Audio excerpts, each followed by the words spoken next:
Hartlik welkom by vandag se woordbediening. God se woord is vir ons soos lewende water. Soos 'n wildsbok smag na waterstrome, so smag ek na U, o God. Ek dors na God, die lewende God. Amen. Genade en vrede vir u van God die Vader. Hy is baie lief vir ons, en van die Seun. Hy is ons verlosser, en van die Heilige Gees. Hy leef in ons. Uit die Here se woord lees ons vandag uit Johannes hoofstuk 14. Vanaf vers 1 is ons skriflesing. Kom ons buig ons hoofde in gebed. Baie dankie Here dat ons die versekering het dat u woord die swaard van die Heilige Gees is. U woord is die lewende voedsel, die lewende water. Dit gee vir ons krag, dit verkoop ons. En in tye van onsekerheid bemoedig dit ons. Here, ons is afhanklik en wil graag u stem hoor. In Jesus se naam. Amen. Wanneer ons nou die skrifgedeelte lees vanaf Johannes 14, let asseblief op dat die Here Jesus met 'n paar disippels direk praat, ook met die hele groep as 'n geheel. En dan word ook baie keer na al drie persone van die drie-eenheid van God verwys, na die Vader en na die Seun en na die Heilige Gees. Johannes 14 vanaf vers 1. Julle moet nie ontsteld wees nie. Glo in God, glo ook in my. In die huis van my Vader is daar baie woonplek. As dit nie so was nie, sou ek nie vir julle gesê het, ek gaan om vir julle plek gereed te maak nie. En as ek gegaan en vir julle plek gereed gemaak het, kom ek terug en sal julle na my toe neem, sodat julle ook kan wees waar ek is. En julle ken die weg na die plek waarheen ek gaan. Thomas sê toe vir hom, Here, ons weet nie waarheen u gaan nie. Hoe kan ons dan die weg daarheen ken? Jesus het vir hom gesê, ek is die weg en die waarheid en die lewe. Niemand kom na die Vader behalwe deur my nie. As julle my ken, sal julle my Vader ook ken. En van nou af ken julle hom en sien julle hom. Toe sê Filippus vir hom, Here, wys vir ons die Vader en dit is vir ons genoeg. En Jesus sê vir hom, ek is al so lank by julle, Filippus, en ken jy my nie? Wie my sien, sien die Vader. Hoe kan jy dan sê, wys vir ons die Vader?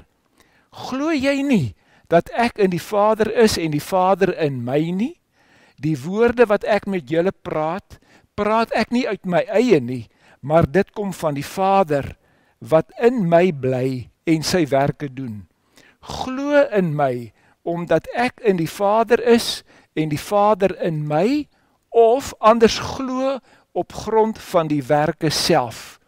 En dan verder by vers 16, ek sal die Vader vra en hy sal vir julle 'n ander voorspraak stuur om vir ewig by julle te wees, naamlik die Gees van die waarheid.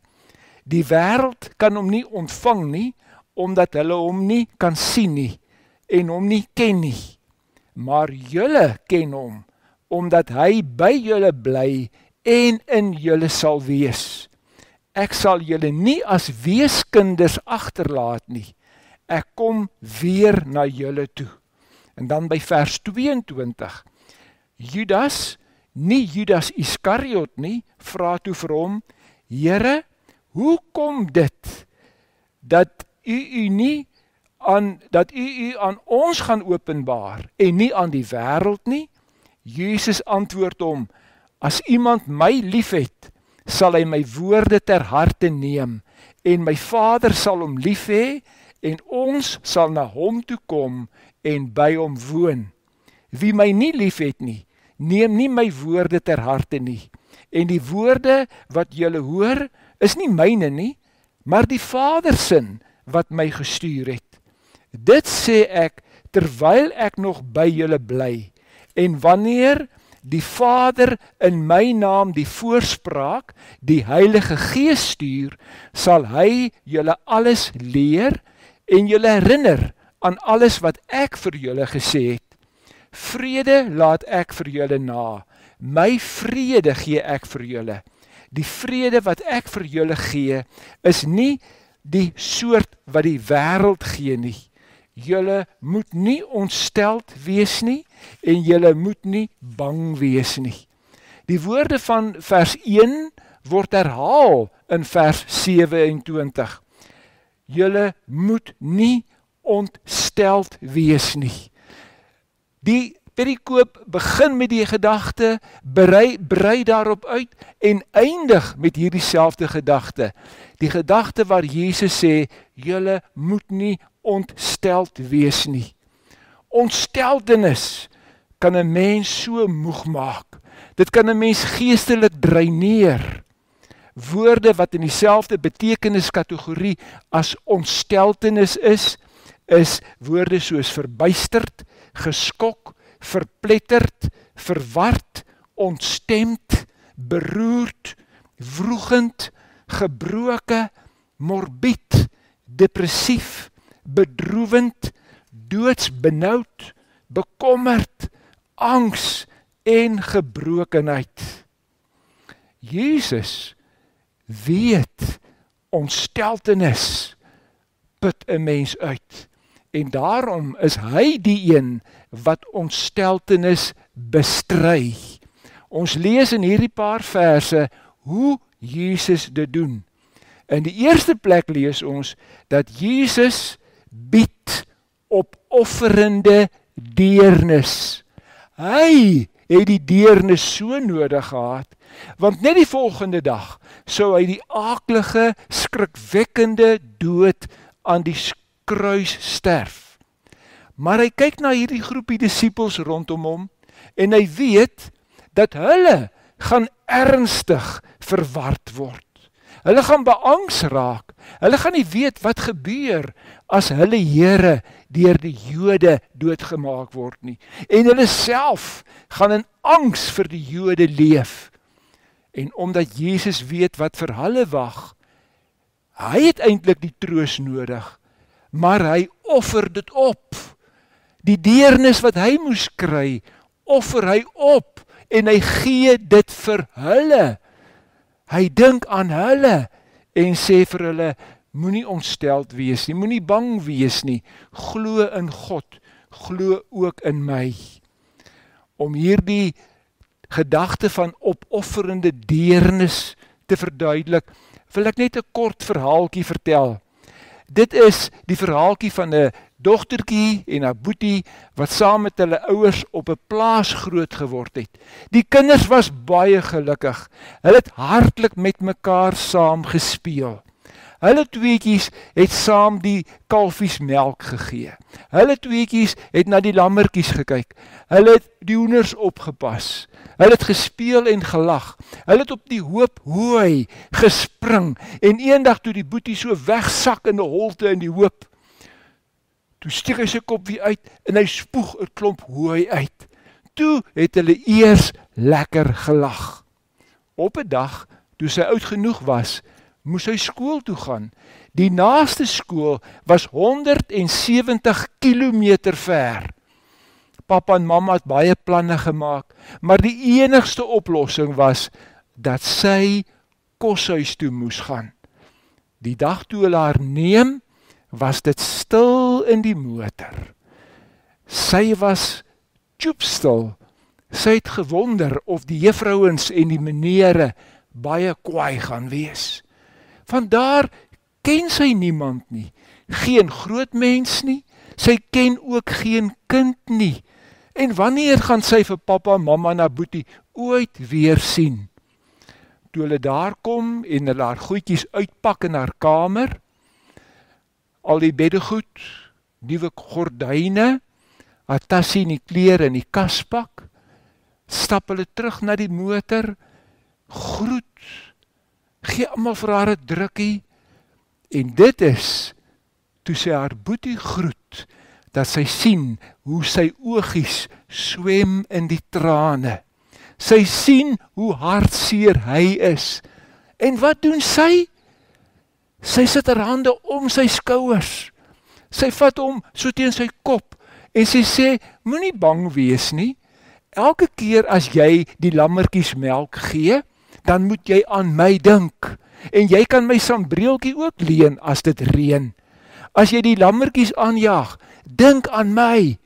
En in die aande, soos ons altyd gekyk het na die sterre, moet jy weer opkyk na die ster, en ek sal hier by die koshuis ook opkyk na die sterre, en dan sal ons kyk 'n kruis, en ons sal by mekaar wees. En toe sy dit sê, toe gee hy 'n glimlag. Sien u wat het hier gebeur? Sy het eintlik die bemoediging en die troos nodig, maar sy sien, hy het dit ook nodig, en sy offer haar deernis op. Dit is wat Jesus doen. Hy het die deernis wat hy moes kry, opgeoffer aan sy disippels. Jesus was ook ontsteld. Ons lees dat toe hy in Jerusalem die laaste keer ingaan, Johannes 12 vers 27, hy sê, nou is ek diep ontsteld.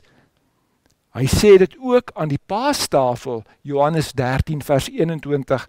Na hierdie woorde het Jesus hewig ontsteld geword en openlik verklaar, dit verseker ek julle, een van julle sal my verraai. Dit is hoe Jesus help om ons ontsteltenis weg te neem, opofferende deernis. Daar is so baie mense wat ook hartseer en wroeging beleef. Die Here stel sy kinders in staat om nie net na binne te kyk nie, nie net op 'n fokus op hulle eie seer en verdriet nie, maar ook ander mense raak te sien. En die oomblik as jy ook in jou swaarste probleme hulle raak sien, dan gebruik die Here jou. Ons maak soos Jesus, ons help ook ander. Maar dan lees ons ook in hierdie gedeelte, dat Jesus met geduld antwoorde gee. Hy neem ontsteltenis weg, deur geduldig te wees met hulle. Ons lees hier van 3 disippels, maar net in die vorige paar verse, was daar die 4de disipel, naamlik Petrus. Hy vra vir Jesus in hoofstuk 13 vers 37, Here, hoekom kan ek nie u nie volg nie? Ek sal my lewe vir u aflê. Vol bravade sê hy sal sy lewe vir die Here aflê. Maar Jesus gee vir hom geleentheid om eers tot geestelike groei te kom, om hierdie bravade te ontgroei, want binnekort sou hy Jesus verloon. En dan lees ons ook in vers 5 van Thomas. Hy sê, Here, ons weet nie waarheen u gaan nie. Hoe kan ons dan die weg daarheen ken? Jesus het vir hom gesê, ek is die weg en die waarheid en die lewe. Niemand kom na die Vader toe, behalwe deur my nie. Jesus som nou weer die evangelie vir Thomas in 'n neutedop op. Hy is geduldig met Thomas, maar ook Filippus. Filippus vra in vers 8, Here, wys vir ons die Vader, en dit is vir ons genoeg. En Jesus sê vir hom, ek is al so lank by julle, en ken jy my nie, Filippus? Wie my sien, sien die Vader. Hoe kan jy dan sê, wys vir ons die Vader? Glo jy nie dat ek in die Vader is, en die Vader in my nie? Jesus is nie lelik met Filippus nie. Hy ignoreer hom nie. Hy wys hom nie skerp tereg nie. Hy verwerp hom nie. Maar die woorde, sê hy, die woorde wat ek met julle praat ek nie uit my eie nie, maar dit kom van die Vader wat in my bly en sy werke doen. En toe kom toe kom Judas in vers 22. Here, hoe kom dit dat u aan ons gaan openbaar en nie aan die wêreld nie? Hy het gedink Jesus moet die hele wêreld, almal voor die voet red. Maar Jesus sê nee, hy red net hulle wat in hom glo. Hy antwoord in vers 23, as iemand my liefhet, sal hy my woorde ter harte neem, en my Vader sal hom lief hê, en ons sal na hom toe kom en by hom woon. Jesus kon hulle verkwalik het, omdat hulle vir 3 jaar hom gevolg het, alles gehoor het wat hy geleer het, al die wonderwerke gesien het, en dan sit hulle nog op die ou ende met 'n klomp vrae. Jesus is geduldig. Met geduld neem hy hulle ontsteltenis weg. Daar is soveel mense wat ook ons geduld nodig het. Wees geduldig met mense rondom jou. Wees ook geduldig met jouself. God is geduldig met ons. Vra jou vrae vir die Here. Hou aan met hom praat. In Psalm 13 lees ons hoe Dawid gevra het, Here, hoe lank? Maar hy draai nie sy rug op die Here nie. Hy praat met die Here. En dan lees ons ook van 'n besondere manier hoe Jesus ons ontsteltenis bestry. Hy bestry dit met sy helende teenwoordigheid. Jesus verseker sy disippels dat wanneer hy nou weggaan, hy hulle nie alleen sal laat nie. Hy sal by hulle wees. In vers 18 sê hy, ek sal julle nie as weeskinders agterlaat nie. Ek kom weer na julle toe. Hoe doen hy dit? Hy sê in vers 16, ek sal die Vader vra en hy sal vir julle 'n ander voorspraak stuur om vir ewig by julle te bly, naamlik die Gees van die waarheid. Die Heilige Gees is God se voorspraak by ons en in ons. God die Gees oortuig ons van sonde, maar hy lei ons ook in die waarheid. Hy lei ons na Jesus toe. Hy sterk ons geloof. Hy verlos ons van die oordeel. In Johannes 14 vers 25 en 26 hoor ons, dit sê ek vir julle, terwyl ek nog by julle bly, en wanneer die Vader in my naam die voorspraak, die Heilige Gees stuur, sal hy julle in alles leer en julle herinner aan alles wat ek vir julle gesê het. Die Heilige Gees het nie sy eie agenda nie. Die Gees se agenda is om die voltooide verlossingswerk van Jesus in ons lewe toe te pas. Ons kan ook sê dat die Heilige Gees is die eksekuteur van Jesus se boedel. Want Jesus laat iets aan ons agter. Hy sê in vers 27, vrede laat ek vir julle na. My vrede gee ek vir julle. En dit is die Heilige Gees wat die vrede wat Jesus bewerk het, in ons lewe lewend maak. Dit wat Jesus lank terug, ver van ons en buite ons, vir ons bereik het, pas die Heilige Gees nou in ons, vir ons, met ons toe, maak die evangelie in ons lewend. So deur die Gees van God is God die Vader en Jesus Christus in ons teenwoordig. Hoe wonderlik staan Jesus ons nie by nie. Bestry hy ons ontsteltenis. Hy doen dit met opofferende deernis.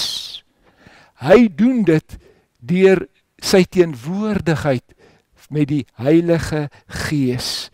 En hy doen dit ook met geduldige antwoorde. Mag die Here ook u ontsteltenis wegneem. Kom ons bid daarvoor. Here, dank u dat u die lewende gewende God is. Dankie dat U, Heilige Gees, ons na die waarheid lei, na God toe, die Vader, die Seun toe. Dankie dat ons U kan ken. Ons dankie in Jesus se naam. Amen. Die Here, jou herder, seën jou met weivelde van waters van vrede. Hy seën jou op die regte paaie en met vreesloosheid wanneer jy deur donker dieptes gaan. Hy seën jou met 'n feesmaal aan sy bereide tafel en met 'n tuiste in sy teenwoordigheid. Amen.